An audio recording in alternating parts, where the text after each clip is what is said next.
Hi students, आज के session में क्लास 12th के इकोनॉमिक्स लेके आए हैं। आपको हम पहले भी बोले थे कि टोटल 250 ऑब्जेक्टिव जाएगा, 250 ऑब्जेक्टिव क्लास 12th के ऑब्जेक्टिव इकोनॉमिक्स का। आप लोग जाने हैं कि 1 तारीख के इकोनॉमिक्स का एग्जाम है, कितना प्रेशर है। इस प्रेशर को कम करने के लिए कुछ हम गेस किए हुए हैं। इसके पहले भी आपका एक गेस गया होगा, 50 गो ऑब्जेक्टिव हम भेजे होंगे। वीडियो नंबर 1 करके आप लोग देखना, क्लास 12 का एक ऑब्जेक्टिव गया होगा आपका, एक वीडियो जिसमें 50 ऑब्जेक्टिव होगा। ये हम लेके आए हैं, इसमें 100 ऑब्जेक्टिव है। क्लास 12 का कितना ऑब्जेक्टिव है? 100 बाबू ऑब्जेक्टिव है। एक वीडियो आप लोग को पहले जा चुका है, ये सेकेंड वीडियो है। इस वीडियो के लिंक में हम फर्स्ट वाला वीडियो आपको दे देंगे, ताकि जो स्टूडेंट फर्स्ट वीडियो नहीं देखे ना, वो आप लोग फर्स्ट वीडियो देख लेना। और आप लोग अधिक से अधिक वीडियो को शेयर कीजिए ताकि सारे स्टूडेंट को बेनिफिट मिल सके। आते हैं सीधे टॉपिक पर। एक क्लास 12 का इकोनॉमिक गेस ऑब्जेक्टिव आपका है 1 मार्क्स का। एक वीडियो आप लोग को पहले भी गया था, ये देखिए सेकेंड वीडियो है, देखिएगा। 50 तक ऑब्जेक्टिव पहले जा चुका है आपका, 50 तक ले हमने भेज दिया है। ये 51 से है, 50 तक ऑब्जेक्टिव भेज दिए हैं। जो स्टूडेंट नहीं देखे होंगे हम लिंक में दे देंगे, आप लोग वहां से जाके देख लेना, ठीक ना। चलिए आते हैं क्वेश्चन नंबर 51। देखिए क्या लिखा हुआ है, the basic reason of operating law of diminishing return is. देखिए, उत्पत्ति ह्रास नियम लागू होने का मुख्य कारण कौन सा है? इसका सिटी ऑफ फैक्टर्स, देखिए लिखा है साधनों की सीमितता। देखिए, इम्परफेक्ट सब्स्टिट्यूशन बिटवीन फैक्टर्स, देखिए लिखा हुआ है आपका साधनों का अपूर्ण स्थानापन्न होना। देखिए ए एंड बी बोथ, और दोनों, आपका बाबू सही आंसर क्या होगा? सी होगा। चलिए नेक्स्ट क्वेश्चन देखिएगा, long run production function is related to. देखिएगा, लॉन्ग रन प्रोडक्शन किससे रिलेटेड होता है? दीर्घकालीन उत्पादन फलन का संबंध निम्न में किससे है? देखिए, लॉ ऑफ डिमांड, मांग के नियम से। लॉ ऑफ इंक्रीजिंग रिटर्न्स, देखिए आपको क्या बोला, लॉन्ग रन प्रोडक्शन फंक्शन आपसे पूछा है कि किससे रिलेटेड है। Law of return to scale, पैमाने के प्रतिफल नियम से।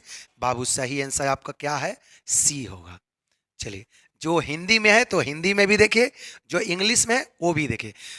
इस बार का जो टारगेट है ना, सभी स्टूडेंट को 90 प्लस होना चाहिए इकोनॉमिक्स में। ये टारगेट सबको अचीव होना चाहिए बाबू इस बार। चलिए देखिए 53 क्वेश्चन क्या है, eight which time all factors of production में बी चेंज। बोला है कि वह कौन सा समय है जिसमें उत्पादन के सभी साधन परिवर्तित किए जा सकते हैं। फैक्टर्स ऑफ प्रोडक्शन कब चेंज हो सकता है, किस समय? 100%। देखिए, short run, long run. Long run में 100% चेंज होता है, दीर्घकालीन में, दीर्घकाल में 100% बाबू क्या होता है? चेंज होता है। देखिए 54 क्या लिखा हुआ है, production function is express as. बताइए, प्रोडक्शन फंक्शन को कैसे एक्सप्रेस कर सके? उत्पादन फलन को व्यक्त करता है। आपका सही बाबू आंसर क्या है?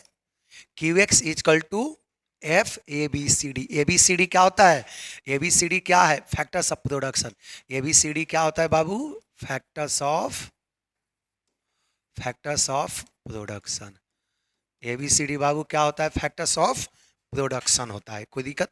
चलिए आते हैं क्वेश्चन नंबर 55। देखिए, एक कर्व विच राइज फर्स्ट, बोला कि वैसा कर्व जो पहले बढ़ता है, and start decline after that is called. देखिए, जो वक्त पहले बढ़ता है फिर स्थिर होकर घटना आरंभ करता है, वो कौन सा कर्व कहलाता है? बोला कि कौन ऐसा कर्व है जो पहले बढ़ेगा उसके बाद घटना शुरू होता है। तो देखिए, एपी तो होता ही है, ये भी पहले बढ़ता है और बाद में घटना शुरू करता है। देखो, मार्जिनल प्रोडक्ट, ये भी आपका होता है, पहले बढ़ता है और बाद में घटना शुरू। देखिए, टोटल प्रोडक्ट भी आपका होता है। इसका बाबू सही आंसर क्या होगा? डी होगा। देखिए, what are factors of production. देखिए, उत्पादन के साधन क्या है? तो देखिए, लैंड, भूमि तो होता ही है, श्रम, लेबर, ये भी तो होता ही है, देखो पूंजी, कैपिटल, ये भी तो होता ही है, ये सभी। इसका बाबू सही आंसर क्या होगा? सभी होगा। कोई दिक्कत? चलिए नेक्स्ट क्वेश्चन चलते हैं। देखिए, 57 आपका देखिए क्या है, law of variable proportion is related to, देखिए परिवर्तनशील उत्पादनों का नियम संबंधित है। देखिए परिवर्तनशील उत्पादनों का नियम किससे रिलेटेड है, law of variable proportion is related to both short run and long term, कभी नहीं। अल्पकालीन एवं दीर्घकालीन में से नहीं, दीर्घकालीन से लॉन्ग रन नहीं। देखिए अल्पकालीन से बाबू सही आंसर आपका क्या होगा, शॉर्ट रन, कोई दिक्कत। चलिए नेक्स्ट क्वेश्चन चलते हैं 58, बहुत इंपॉर्टेंट टॉपिक लेके आए हैं बाबू। चलिए देखिएगा, उत्पादन का सक्रिय साधन है an active factor of production is, एक एक्टिव फैक्टर ऑफ प्रोडक्शन कौन होता है, देखो पूंजी कैपिटल नहीं, श्रम। एक्टिव फैक्टर बाबू किसको बोला जाता है, लेबर को कहा जाता है। किसको कहते हैं, लेबर को। देखिए जब औसत उत्पादन अधिकतम होता है तब सीमांत उत्पादन क्या है, देखिए when average product is maximum the marginal product is, जब बोला कि एवरेज प्रोडक्ट आपका मैक्सिमम होता है, एवरेज प्रोडक्ट मैक्सिमम होता है तो मार्जिनल प्रोडक्ट क्या होता है बाबू, देखिएगा इक्वल टू एपी, बोला कि एपी के क्या होता है, equal, less than AP. Question देखो क्या लिखा है, when average product is maximum, जब एवरेज प्रोडक्ट मैक्सिमम होता है then marginal product is equal to AP, less than AP, more than AP, can be one of the above. देखिए बाबू किसके बराबर होता है, इक्वल टू एपी होता है। चलिए नेक्स्ट क्वेश्चन पर बेटा चलते हैं। देखिए 60 नंबर, देखिए क्वेश्चन नंबर 60 क्या है, which of the following is not fix cost, बताइए। देखिए निम्नलिखित में कौन स्थिर लागत नहीं है, देखिए बोला है इस नॉट वाले पर आप लोग अलर्ट रहना, बोला है कि इसमें से कौन सा फिक्स कॉस्ट नहीं है। देखिए इंश्योरेंस प्रीमियम, ब्याज के प्रीमियम, ब्याज interest, cost of raw material, देखिए कच्चे माल की लागत, ये आपका फिक्स कॉस्ट नहीं होता है, रॉ मटेरियल है ये बाबू, क्या है, रॉ मटेरियल है। नेक्स्ट क्वेश्चन चलते हैं। देखिए मौद्रिक लागत में निम्नलिखित में से किसे सम्मिलित किया जाता है, which of the following is included in money cost, बताइए मनी कॉस्ट में किसको शामिल करेंगे, बोला है कि मौद्रिक लागत में किसको शामिल किया जाएगा, नॉर्मल प्रॉफिट, देखिए सामान्य लाभ नॉर्मल प्रॉफिट ये तो होता ही है। देखो व्यक्त लागत एक्सप्लिसिट कॉस्ट ये भी आपका होता ही है। देखिए अव्यक्त लागत इम्प्लिसिट कॉस्ट ये भी होता है। ऑल ऑफ द एबव, बाबू सही आंसर क्या होगा, डी होगा। नेक्स्ट चलिए 62, देखिए उत्पादन बंद कर देने पर निम्नलिखित में कौन सा प्रभाव पड़ता है, what happen when production is shut down, बोला कि यदि उत्पादन हम लोग बंद कर देते हैं, उत्पादन क्या हो जाता है, क्लोज हो जाता है, रुक जाता है। प्रोडक्ट शट डाउन मतलब उत्पादन बंद हो जाना, तो किस पर प्रभाव बेटा पड़ेगा, फिक्स कॉस्ट इंक्रीज, बोला कि स्थिर लागत बढ़ जाती है, फिक्स कॉस्ट इंक्रीज। आगे देखिए नहीं, परिवर्तन लागत कम हो जाती है, वेरिएबल कॉस्ट डिक्रीज, ये भी बेटा नहीं। देखो परिवर्तनशील लागत शून्य हो जाती है, वेरिएबल कॉस्ट जीरो, ये बेटा सही आंसर है। कि देखो यदि हम प्रोडक्शन रोक देते हैं ना तो सबसे ज्यादा प्रभाव वेरिएबल कॉस्ट पर होता है, सबसे ज़्यादा प्रभाव किस पर पड़ता है, वेरिएबल कॉस्ट पर। प्रोडक्शन करेंगे तो वेरिएबल कॉस्ट बढ़ेगा, प्रोडक्शन नहीं करेंगे तो प्रोडक्शन कॉस्ट जीरो होगा। तो सबसे ज़्यादा प्रभाव किस पर पड़ता है, वेरिएबल कॉस्ट पर। चलिए अब देखिए 63, देखिए उत्पादन में वृद्धि के साथ साथ कुल लागत एवं कुल परिवर्तन लागत में अंतर होता है। देखिए विथ इंक्रीज इन आउटपुट, बोला कि जब आउटपुट बढ़ेगा difference between total cost and total variable cost, जब बोला आपका कि जब आउटपुट बढ़ रहा है तो टोटल कॉस्ट और टोटल वेरिएबल कॉस्ट का जो डिफरेंस क्या होगा, तब याद रखना जब आउटपुट बढ़ेगा तो टोटल कॉस्ट और वेरिएबल कॉस्ट का डिफरेंस क्या होगा, घटता है, डिक्रीज, इंक्रीज, बढ़ता है, रिमेंस कॉन्स्टेंट, बाबू हमेशा डिफरेंस क्या होगा, कॉन्स्टेंट रहे। क्यों, क्योंकि दोनों के बीच में कौन होता है, फिक्स कॉस्ट होता है, ये दोनों के बीच में कौन होता है, फिक्स कॉस्ट होता है। चलिए नेक्स्ट पॉइंट चलते हैं, औसत लागत का वैकल्पिक नाम है, the alternative name of opportunity cost, बताइए एक औसत लागत का दूसरा नाम क्या है, अपॉर्चुनिटी कॉस्ट का सेकेंड नाम क्या है, इकोनॉमिक कॉस्ट, आर्थिक लागत, इसको सेकेंड नाम क्या है बेटा, आर्थिक लागत, इकोनॉमिक कॉस्ट। चलिए नेक्स्ट पॉइंट चलते हैं। देखिए औसत लागत क्या है, व्हाट इज अपॉर्चुनिटी कॉस्ट, देखिए खोया हुआ अवसर, द अपॉर्चुनिटी लॉस्ट, हस्तांतरण आय, ट्रांसफर अर्निंग, इनमें से देखिएगा आपका अल्टरनेटिव, देखो अल्टरनेटिव ऑफ फॉरगोन, वह वैकल्पिक जिसका परित्याग कर दिया गया है, the opportunity cost, transfer earning, all of these. बाबू सही आंसर क्या होगा? इनमें से सभी होगा। नेक्स्ट पॉइंट बाबू चलते हैं, देख ले next question. A I is shown as, देखिए ए आई प्रदर्शित करता है T I divided by Q, ये तो आप जान ही रहे हैं बाबू। चलिए नेक्स्ट क्वेश्चन पे यहाँ पर चलते हैं। देखिए M I is shown as, marginal revenue को कैसे दिखाया जाता है? Delta T I divided by delta Q, T I divided by Q. बाबू सही आंसर आपका क्या होगा ये? चलिए अगला क्वेश्चन चलते हैं 68। देखिए किसी बाजार में एआई वर्क एक्स अक्ष के समानांतर होती है, बोला कि किस बाजार में? देखिए in which market AI curve is parallel to X axis, कौन सा मार्केट में एआई कर्व किसके पैरेलल होगा? एक्स एक्सिस के। पूर्ण प्रतियोगिता परफेक्ट कंपटीशन में, मोनोपोली में नहीं, एकाधिकारी प्रतियोगिता मोनोपोलिस्टिक में, in all of the above नहीं बाबू, किसमें समानांतर होता है? परफेक्ट कंपटीशन में, पूर्ण प्रतियोगिता में। अब देखिए 70, देखिए इन मोनोपोली एंड मोनोपोलिस्टिक कंपटीशन क्या होगा बाबू? ए आई इक्वल टू एम आई नहीं, ए आई ग्रेटर देन एम आई होता है। क्या होता है? एकाधिकार एवं एकाधिकारी प्रतियोगिता में होता है, क्या होता है? हमेशा जो एवरेज रेवेन्यू है मार्जिनल रेवेन्यू से ज्यादा होता है। कोई दिक्कत? चलिए next point, which of the following is correct. बाबू इसमें से बोला है कौन सा, निम्न में से कौन सा सही है? Which of the following is correct? A I equal to क्या होता है? M I E divided by 1 minus E minus 1, E मतलब इलास्टिसिटी होता है। नेक्स्ट पॉइंट देखो, फॉर्म के संतुलन में होता है, for a firm equilibrium, firm के इक्विलिब्रियम में क्या होता है? M I equal to M C. सही है बाबू, सही आंसर क्या होगा? ये होगा। देखिए 72 क्या है? देखो प्रत्येक बाजार दशा में एक फर्म के संतुलन के लिए कौन सी शर्त पूरी करने की आवश्यकता होता है? For every market which condition has to be fulfil for form equilibrium. देखिए दो कंडीशन हम बताए हैं, पहला ए आई इक्वल टू एम आई नहीं, देखो M I equal to M सी पहला कंडीशन, एम सी देखो लिखा है एम सी वर्क एम आई वर्क को नीचे से काटे, perfect answer. M C curve should cut M I curve from below, देखो बोथ बी एंड सी। बाबू सही आंसर क्या होगा? डी होगा। यहाँ तक तो किसी को डाउट नहीं है? डाउट हो आप लोग कमेंट में जरूर मेंशन करना, या इसके अलावा जितना वीडियो चाहिए आप लोग जरूर बोलना, ठीक? चलिए आगे बढ़ते हैं। देखिए 73, फॉर्म के संतुलन की प्रथम शर्त है, the basic condition of form equilibrium is M C equal to M I equal to T I नहीं बाबू, पहला कंडीशन क्या होता है? एम सी इक्वल टू एम आई। सम विच्छेद बिंदु तक उत्पन्न होता है जब break even point, so break even point कब होता है बाबू? T I greater than T C नहीं, एम आई ग्रेटर है नहीं, आगे देखिए T I equal to T C, A and B both. बाबू नहीं, आपका सही आंसर क्या होगा यहाँ पर? क्योंकि ब्रेक इवन पॉइंट हम बताए हैं कि उस पॉइंट को बोलते हैं जहाँ पर नहीं प्रॉफिट हो नहीं लॉस हो। तो प्रॉफिट लॉस कहाँ नहीं होगा? जहाँ पर टोटल रेवेन्यू किसके बराबर होगा? टोटल कॉस्ट के बराबर होगा। चलिए अब देखिए 75, सप्लाई इज एसोसिएटेड विथ, देखिए पूर्ति निम्नलिखित में किससे जुड़ी होती है? सप्लाई इज एसोसिएटेड विथ किसी समय की अवधि से, एट ए टाइम पीरियड, कीमत प्राइस से। देखिए ए एंड बी दोनों, ए एंड बी आपका बाबू सही आंसर क्या होगा? सी होगा। नेक्स्ट पॉइंट चलिए देखिए, वस्तु की पूर्ति के निर्धारण घटक कौन से हैं?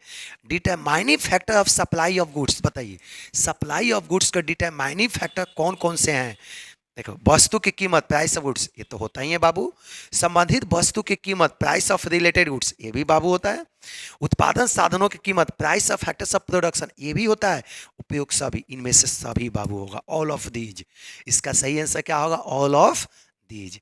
चलिए नेक्स्ट क्वेश्चन देखिएगा, पूर्ति में कमी के निम्नलिखित में कौन से कारण है? देखिए the reason of decrease in supply is, उत्पादन लागत में वृद्धि, देखिए इंक्रीज इन प्रोडक्शन कॉस्ट, ये तो होता ही है। स्थानापन्न वस्तु के कीमत में वृद्धि, increase in price of substitute goods, ये भी होता ही है। देखो उद्योग में फर्मों की संख्या में वृद्धि, देखिए उद्योग में फर्मों की संख्या में कमी, fall in number of firm in industry, all the above. इसमें से उपयुक्त सभी होगा, क्योंकि बोला है कि डिक्रीज का बाबू कौन कौन सा काम कारण है, तो इसमें से तीनों कारण है सप्लाई में कमी होने का।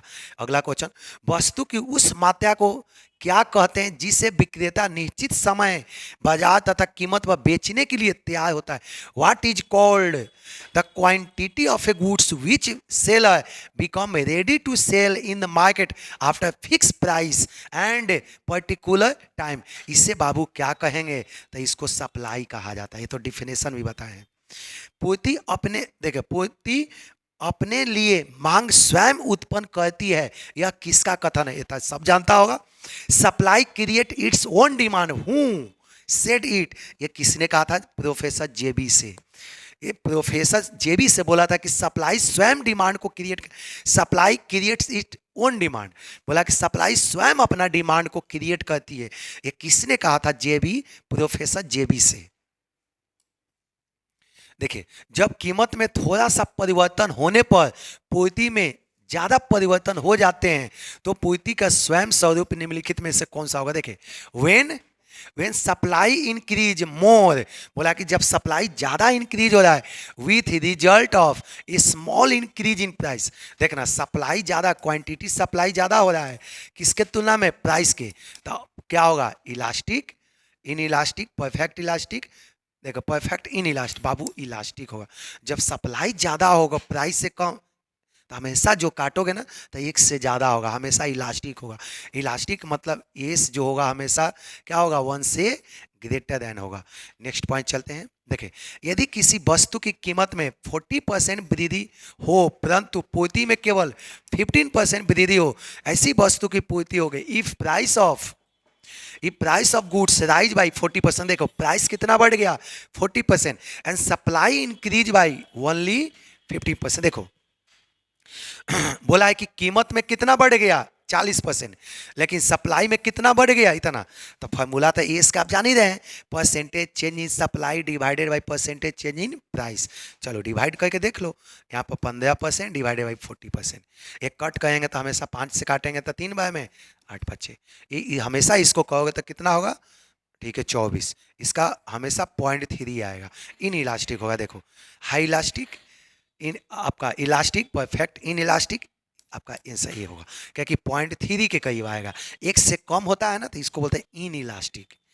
एक या एक से ज़्यादा हो उसको बोलते हैं मोर इलास्टिक। एक हो तो इक्वल टू 1 बोला जाता है। चलिए अब देखिए 82। देखो, ES इक्वल टू 0 का अर्थ है कि पूर्ति की लोच। देखो, ES equal to 0 means elasticity of supply. ES equal to 0 किसका होता है? पूर्ण लोचदार, परफेक्ट इलास्टिक। आगे देखिए, पूर्णतः बेलोचदार, परफेक्ट इन इलास्टिक। बाबू सही आंसर आपका ए होगा। चलिए नेक्स्ट पॉइंट चलते हैं 83। अक्षों के केंद्र से निकलने वाली पूर्ति रेखा की लोच होती है। देखो, the elasticity of straight line supply curve originated from the centre of origin. देखिए, सेंटर ऑफ ओरिजिन मतलब आगे हम आपको बता रहे हैं। देखिए क्या लिखा हुआ है, the elasticity of straight line supply curve originated from the centre of origin. देखो, अक्षों के केंद्र से निकलने वाली पूर्ति रेखा की लोच होती है। मान लो कि आपका ये है, यहाँ से जो निकलता है ना, ये 0 पॉइंट है, ओरिजिन है। यहाँ से जो निकलता है इसको क्या बोलते हैं? S equal to 1। इसको क्या, जो ओरिजिन से बोला है कि जो निकलता है इसको क्या बोलेंगे? S equal to 1। चलो, less than unit, greater than unit, equal to unit. चलिए नेक्स्ट पॉइंट, एकाधिकार बाजार किसे दर्शाता है? What does monopolist market show? ये क्या दिखाता है बाबू? Production process. आगे देखें, वितरण प्रणाली, डिस्ट्रीब्यूशन सिस्टम, बाजार प्रवृत्ति। देखो, नेचर ऑफ मार्केट बाबू क्या दर्शाता है? नेचर ऑफ मार्केट को दर्शाता है। देखिए, बाजार स्थिति जिसमें वस्तु का केवल एक ही क्रेता, जबरदस्त आपका है क्वेश्चन।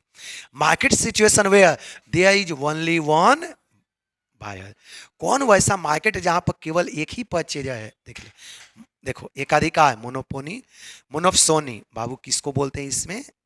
चलिए नेक्स्ट पॉइंट चलते हैं 86। देखिए, किस बाजार में वस्तु विभेद पाया जाता है? In which market production differentiation is found?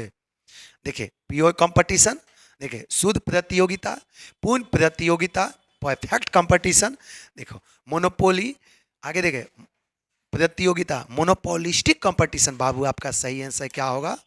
Monopolistic competition. Next point चलते हैं 87। 87 देखें, पूर्ण प्रतियोगिता में निम्नलिखित में कौन सा कथन सही है? Which of the following is true in perfect competition? बताइए, परफेक्ट कंपटीशन के लिए इसमें से कौन सा ट्रू होगा? फर्म कीमत प्राप्त करता होता है, कीमत निर्धारण नहीं देखे। Firm is price taker not price maker, सही है। फर्म जो होता है प्राइस, देखे, firm is price taker not में, फर्म प्राइस टेकर होता है, प्राइस मेकर इंडस्ट्री होती है। आगे देखें, फर्म का मांग वर्ग पूर्णतः लोचदार होता है। फर्म डिमांड का भी परफेक्टली इलास्टिक, बहुत अच्छा। आगे देखें, औसत आगम और सीमांत आगम बराबर होता है, बहुत है, ये भी सही है बाबू। सही आंसर क्या होगा? All the above. चलिए नेक्स्ट क्वेश्चन 88 देखिए, एक अधिकार के निम्नलिखित में कौन सी विशेषता नहीं है? Which one is not features of monopoly? Not दिख गया तो अलर्ट हो, जो नॉटे वाला गलती कर जाता है बाबू। देखो, एक क्रेता अधिक विक्रेता, one buyer and more and many seller होता ही है। लैक ऑफ क्लोज सब्स्टिट्यूट, ये भी होता है। निकट स्थानापन के अभाव, ये भी है। Restriction of the new firm, देखो नई फर्मों का प्रवेश पर प्रतिबंध, ये भी है बाबू। सही आंसर क्या होगा? डी होगा। नेक्स्ट क्वेश्चन चलते हैं 89। एक अधिकार के लिए निम्नलिखित में कौन सा कथन सही है? Which one of the following is true for monopoly? Babu monopoly के लिए बोला है कि कौन सही है। देखिए, फर्म कीमत निर्धारण होती है, फर्म इज प्राइस मेकर होता ही है। आगे डिमांड का स्लोप डाउनवर्ड, ये भी होता है। मांग वक ऋणात्मक ढाल होता है, ये भी सही है।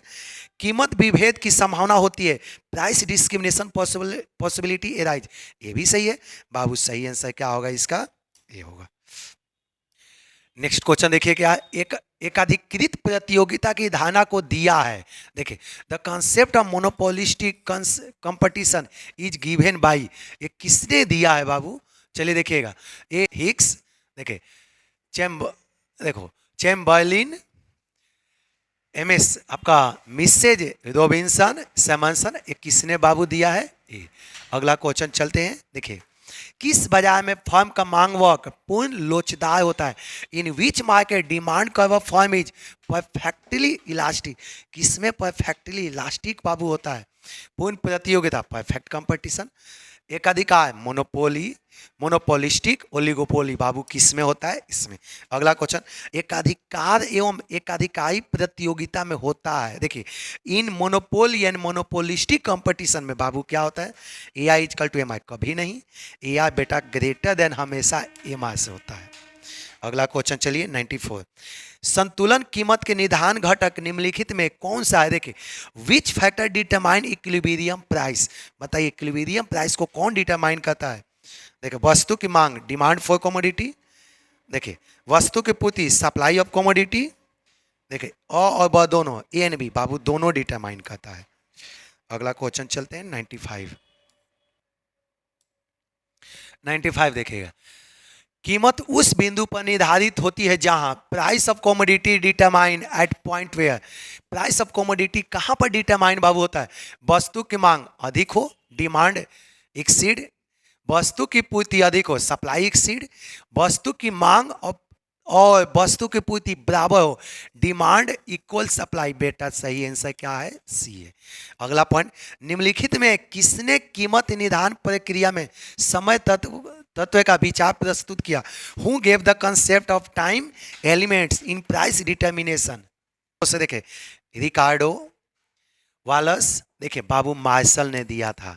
अगला क्वेश्चन देखिए, market price is found in, देखिए बाजार मूल्य पाया जाता है अल्पकालीन बाजार में, short period market, long period market, very short period market. इस शॉर्ट अल्पकालीन मार्केट में पाया जाता है।